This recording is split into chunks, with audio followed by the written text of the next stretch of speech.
Seeking mental health care can be overwhelming and even scary, but it doesn't have to be. I'm Dr. Josephine McNary, and I'm committed to making this process easier for you. Each week, my expert guest and I unravel a different form of therapeutic intervention in order to bring comfort and understanding and to help you get back to your true self. Hello, and welcome to another episode of Mind Stories. Today, I'm pleased to have on as our guest, Suzette Bray. She's the founder and executive director of Village Counseling and Wellness.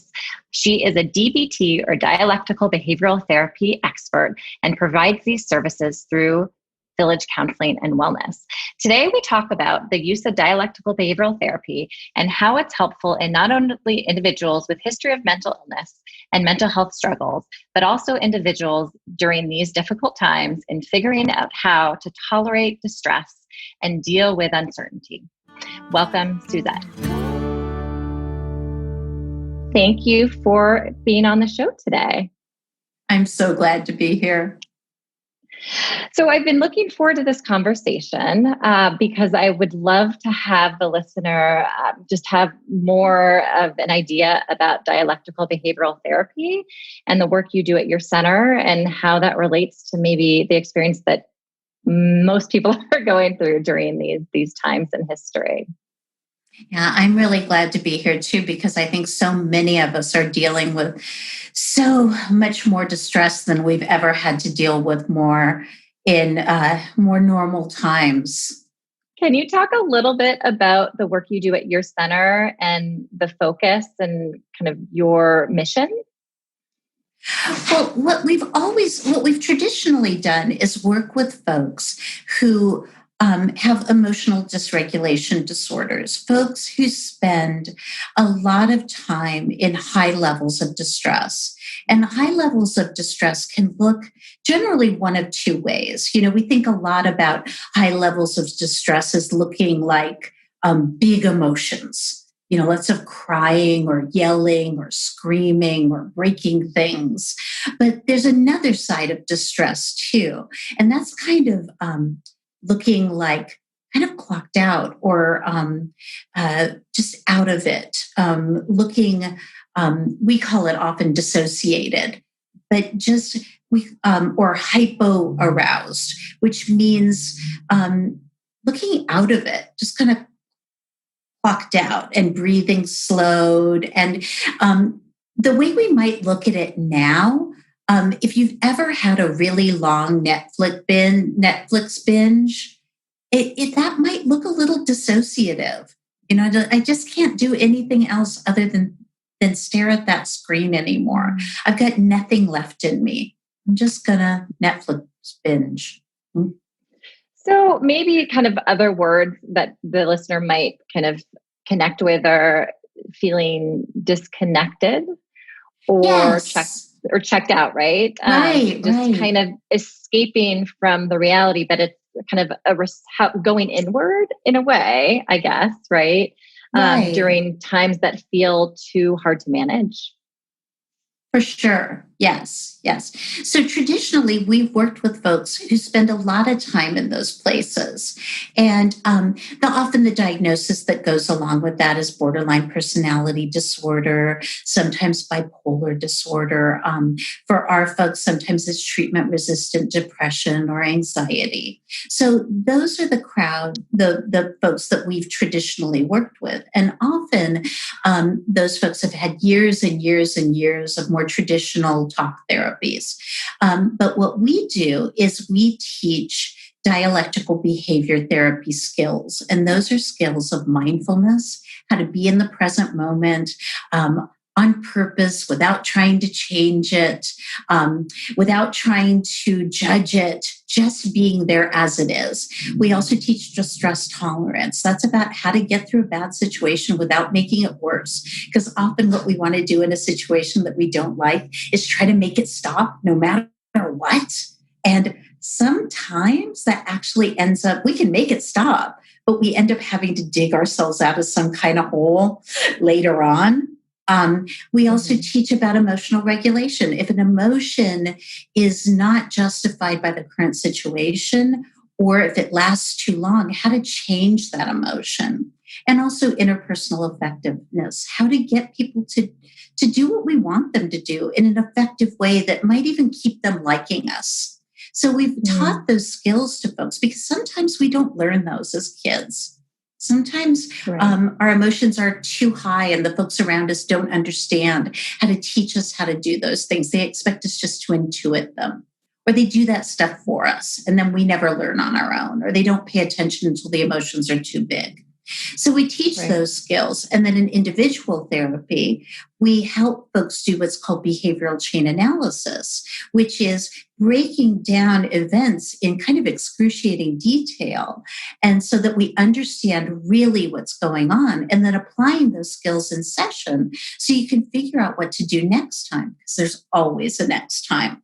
And then applying coaching between sessions so that the client can call us up and say, oh my gosh, I'm in the midst of one of these messy situations and I don't know what to do next. I tried that skill. It didn't help. Help me figure out what to do this time, so that then they can grow in the midst of a difficult situation. So that's what we've traditionally done. But now most people are getting stretched into these high emotional states. So we've expanded our skills training classes from folks who are kind of living in those high emotional states all the time due to their mental health diagnoses. And then we're teaching a lot of folks who normally wouldn't be in our programs those skills, because kind of we all need skills right now. I know I do. Yeah, I mean, it is interesting. So dialectical behavioral therapy has traditionally been thought as a treatment for people who have borderline personality disorder, and a very effective treatment. But it's true. I mean, those skills are appropriate for anybody dealing with difficult times, difficult emotions, major stressors, which, unfortunately is, are most people in the world right now, right? So how would someone find you? How would someone decide that this is for them? How does that work?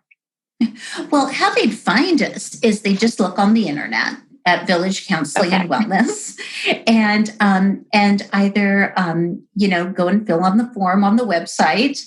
And everybody talks to me when they give us a call. Just because I'm kind of like that. I want to check in with everybody.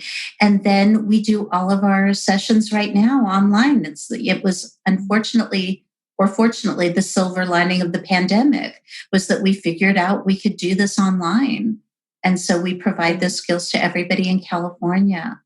And I'm really enjoying it. I'm enjoying having folks who wouldn't necessarily be all together in a group, really being together and all learning together. It's a lot of fun, and watching people really stretch themselves and really banding together and being supportive of one another.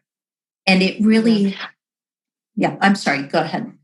Oh, I think of it as if it's a support group with very concrete skills that someone might learn. Yes. Not a process group that you think about for therapy. Nobody's talking about their deep, dark secrets. They're really taking a class in emotional regulation at the same time as understanding that while we're not all in the same boat, we're all in the same storm, and really being supportive of one another. Yeah. So how would this look different than just, say, someone calling up a therapist and deciding to go through some individual therapy? I think that, traditionally therapy has been where you talk about what's going on in your life. You gain insight about your patterns, and through having insight into those patterns, you make changes. And I think when times are this tough, insight doesn't necessarily do it. It's not enough. I think sometimes you need concrete, step-by-step skills. I mean, one of the skills of DBT just seems so simplistic, and it's the STOP skill. And we love our acronyms in DBT. It's stop, take a step back, observe, proceed mindfully. And that seems so mind-blowingly simplistic. And I personally must do it 40 times a day. My son is 10 years old, and he literally can watch it clicking through the gears of my mind when I'm doing it. I'm not telling him I'm doing it, but he looks at me and goes, "Hey, Mom, you're stopping. You're stopping, aren't you, Mom? You're stopping."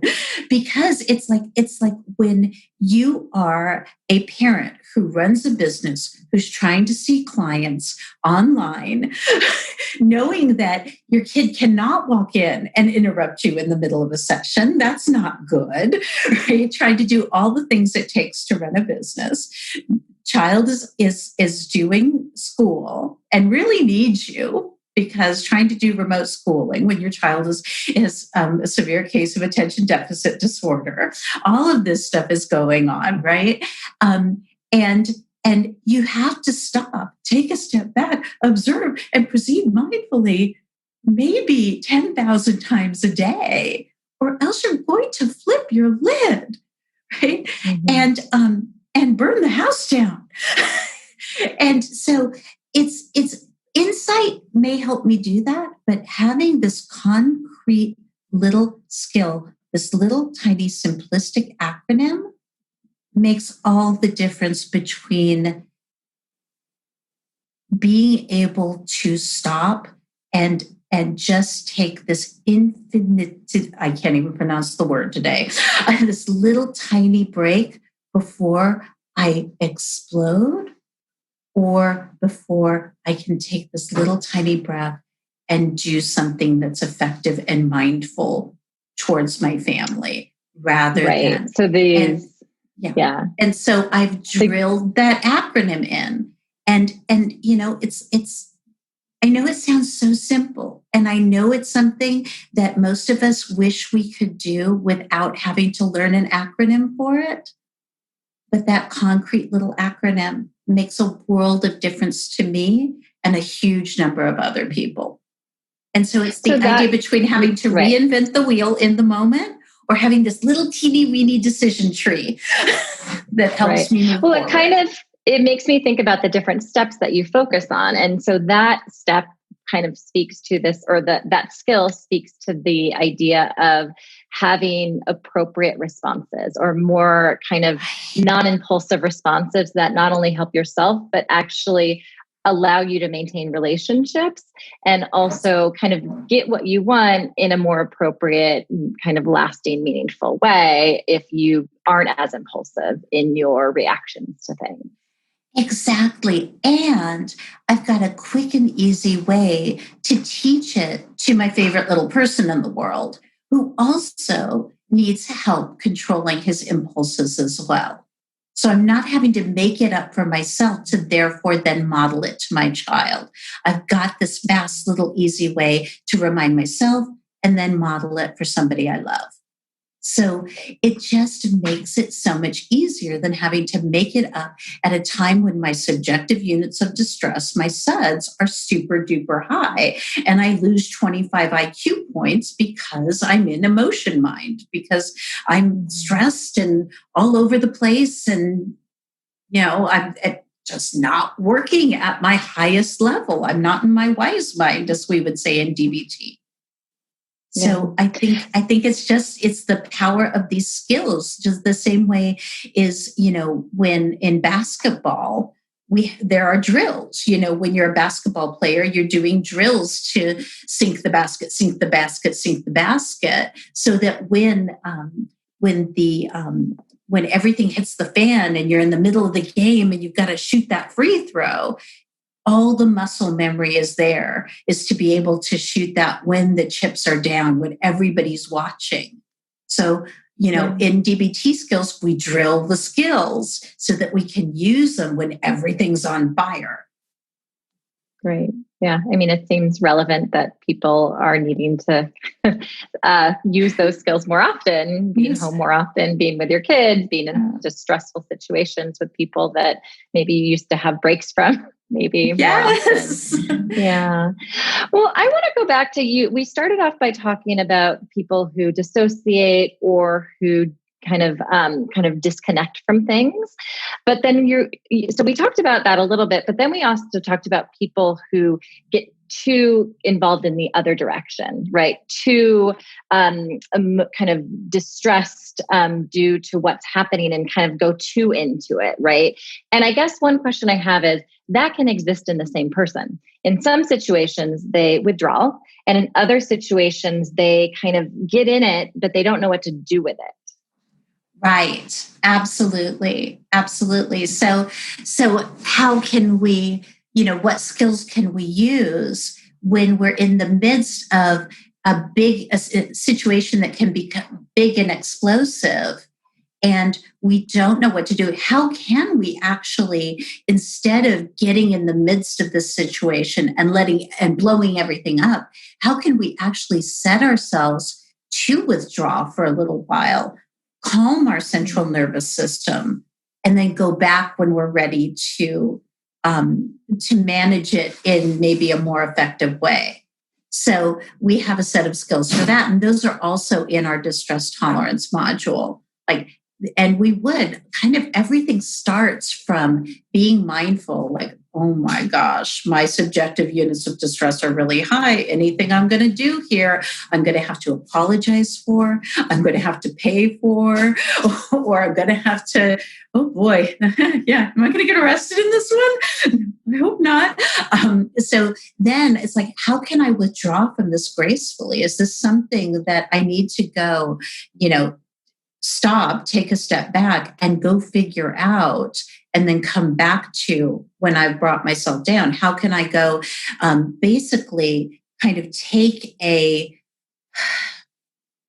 break and then figure out how to manage it differently? Because so often when our subjective units of distress go up, we are convinced this problem has to be solved right now, right in this moment, because it's a big crisis. I just don't know how many things in our day-to-day lives have to be solved right this second. What if it's something that doesn't have a solution? Well, you are so good at this. Well, often, sometimes we have to take a break and figure that out, right? And that's what a lot of the distress tolerance techniques are, is to kind of go on emotional lockdown for a while until you figure out that there's no solution here. And I may just have to accept that there's no solution, at least right now. And then I have to go into kind of our second half of the distress tolerance skills, which is learning to radically accept. And the reason I go, is because radical acceptance is one of those really tough skills to do. Because radical acceptance involves grieving that you don't get what you want. And nobody likes grieving. I don't know. Do you enjoy grieving? I don't like it.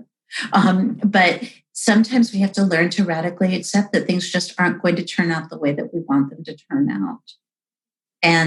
But with accepting comes that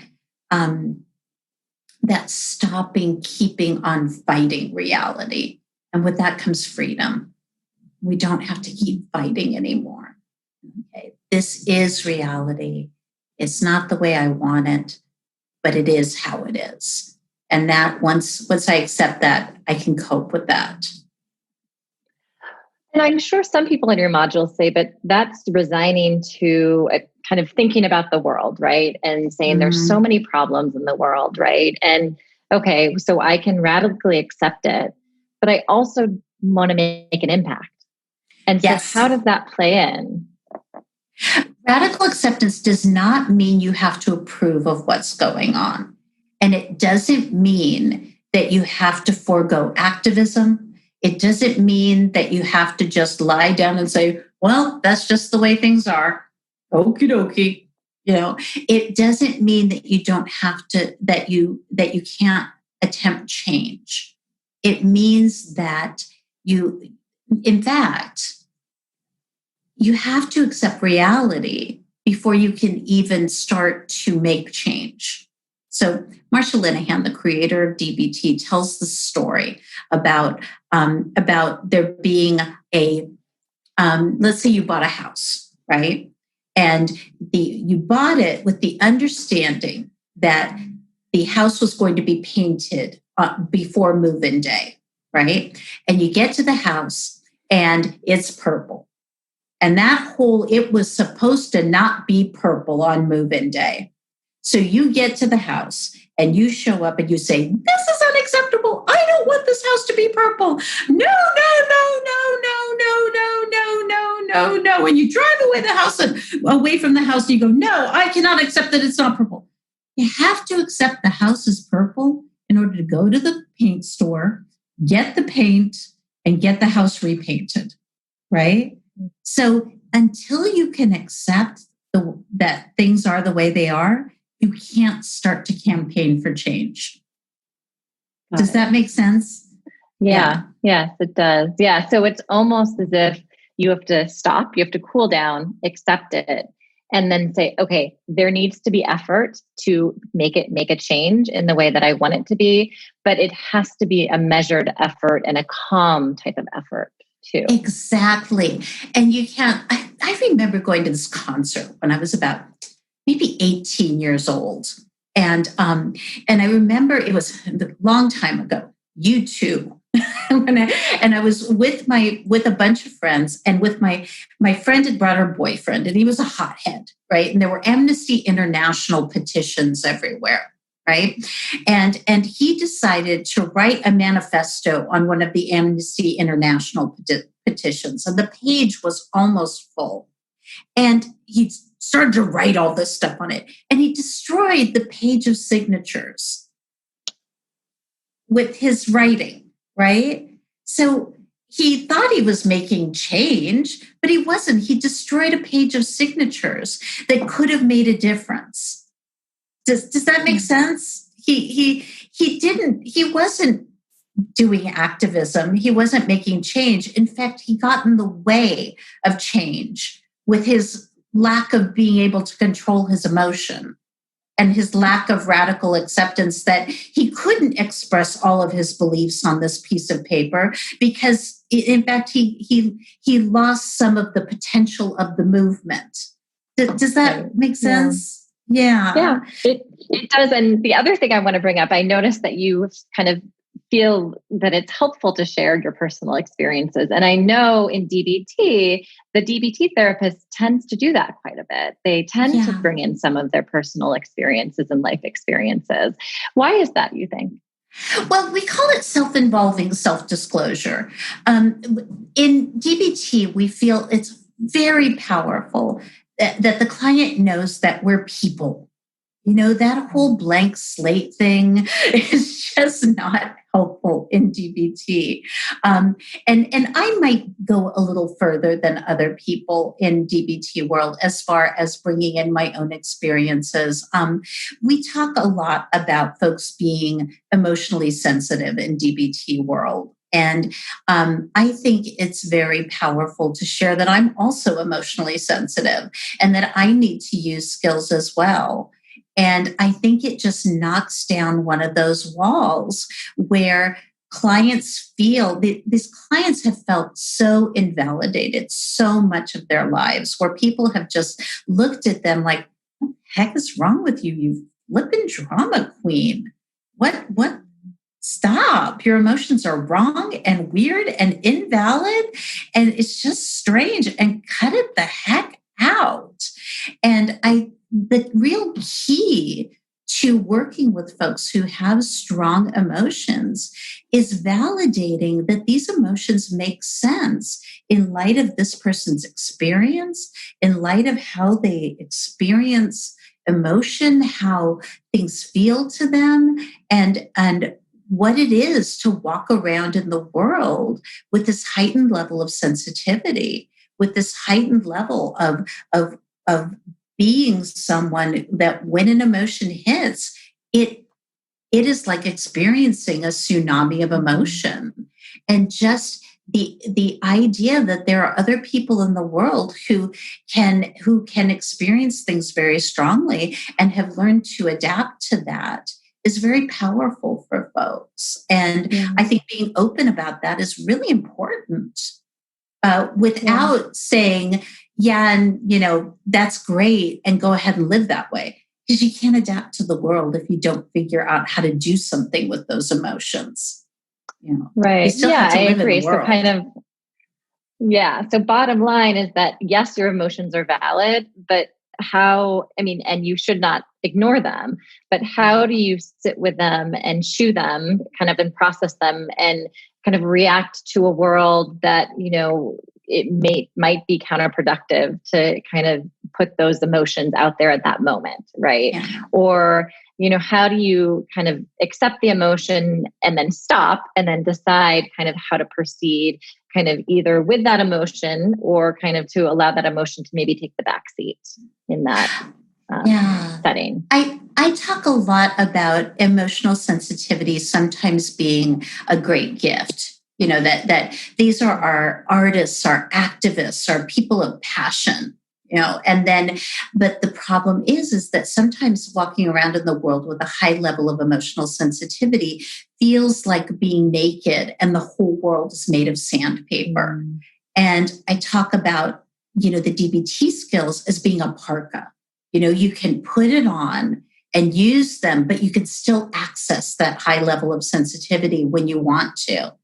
And I think that's the gift of the DBT skills, is that you can still interact with the rest of the world and still engage. And it's wonderful.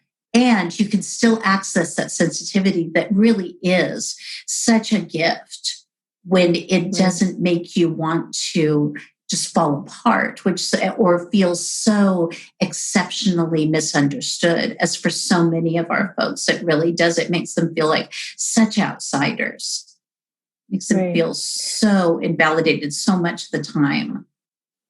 So the goal is not to change someone's emotions. No, not unless they want to. Sometimes they will want to change it. It's really more about living in the larger world and not missing out on that, and not wanting to die because they feel so misunderstood, or because emotions hit them so hard that they can't understand that the emotion is going to change eventually. Because so much for our folks is that when they feel the strength of an emotion, it hits them so hard that they can't see that emotion is inevitably going to change. So that emotion hits, this is how I'm going to feel today and every day for the rest of my life.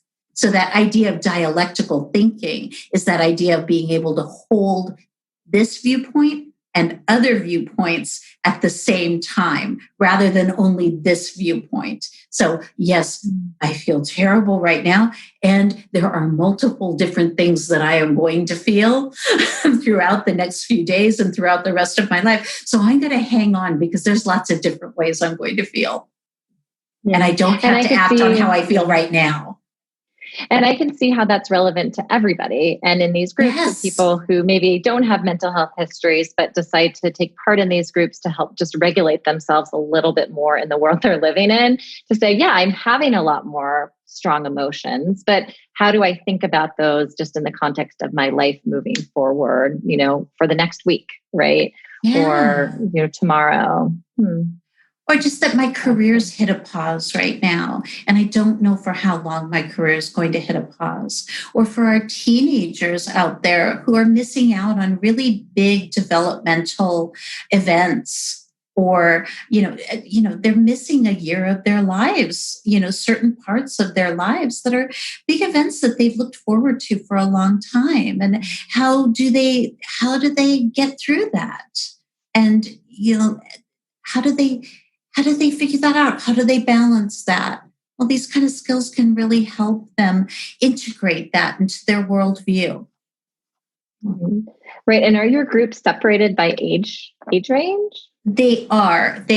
We have adult groups from about 18 and up. We have teen groups. We have parent of teen groups. Our adult groups, remarkably enough, are from 18 all the way up to whenever. And people tend to think that's going to be strange, but we've had some really very adorable friendships. I know That sounds odd, but we've had some really great friendships crop up out of those groups, really cross-generational friendships that have been really awesome crop up from those. We also have not started them yet, but we have we have the capacity for Spanish-speaking groups, and our social work interns from Columbia and from USC are launching next month a low-fee group that they're going to be running, which we're really excited about that. They finished their training and they're getting going. Good. Well, it sounds like a great resource for people. I want to be mindful of your time. I learned a bit more about DBT myself, and so I really appreciate you educating me. Is there anything kind of big picture, big topic that you think would be important for the listener to know that we didn't talk about? Oh, I wish I had something really, really profound to say right now.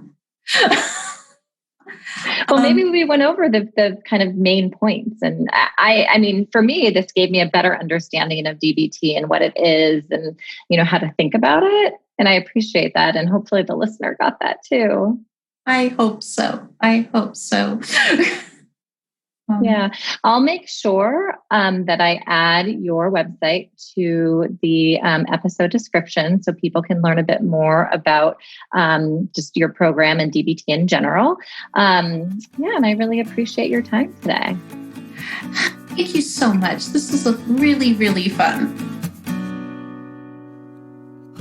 This has been Mind Stories, with remote appointments in California and offices in downtown LA, Santa Monica, Hermosa Beach, Marina del Rey, Echo Park, and Santa Barbara. Calpsychiatry specializes in medication management, mood and anxiety disorders, alternative therapies, women's mental health, and more to help you get back to your true self. Visit us at calpsychiatry.com. Thanks for listening to Mind Stories, and don't forget to subscribe.